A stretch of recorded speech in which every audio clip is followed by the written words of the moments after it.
शृणुजामदेवाः भद्रं पश्येमाक्षभिर्यजत्राः स्थिरैरङ्गैस्तुष्टुवागुंसस्तनूभिः यशेव देवहितं यदायुः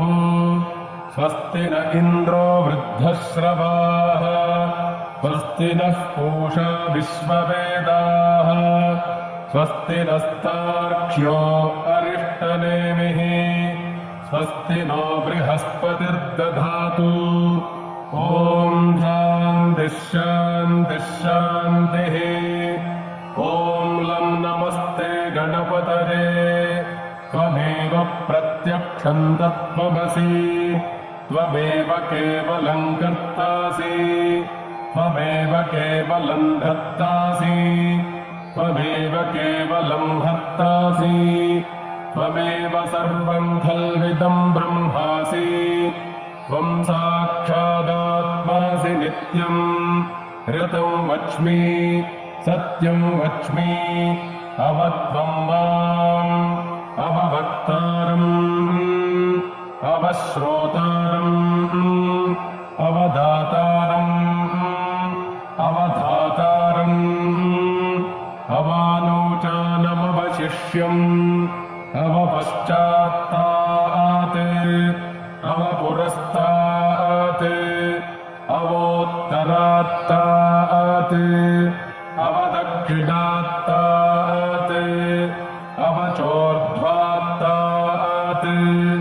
अवाधरात्तात् सर्वतो मां पाहि पाहि समन्तात् त्वं वाङ्मयस्त्वं चिन्मयः त्वमानन्दमयस्त्वं ब्रह्ममयः त्वं सच्चिदानन्दाद्वितीयोऽसि त्वं प्रत्यक्षं ब्रह्मासि त्वं ज्ञानमयो विज्ञानमयोऽसि सर्वं जगदिदं त्वत्तो जायते सर्वं जगदिदं त्वत्तस्तिष्ठति सर्वं जगदिदं त्वयि लयमेष्यति सर्वं जगदिदं त्वयि प्रत्येति त्वं भूमिरापो नलो निलो नभः पञ्चत्वारि वा आत्पदानि त्वं गुणत्रयातीतः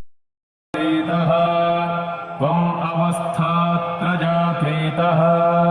त्वं देहत्रयातीतः त्वं कालत्रयातीतः त्वं मूलाधारे स्थितोऽसि नित्यम् त्वं शक्तित्रयात्मकः त्वां योगिनो ध्यायन्ति नित्यम् त्वं ब्रह्मा त्वं विष्णुस्त्वं रुद्रस्त्वमिन्द्रस्त्वमग्निस्त्वं वायुस्त्वं सूर्यस्त्वं चन्द्रमास्त्वं ब्रह्मभूर्भुवस्वरून् गणादिं पूर्वमुच्चार्य वण्डादिं तदनन्तरम् अनुस्मारः परतरः अर्धेन्दुलसितम्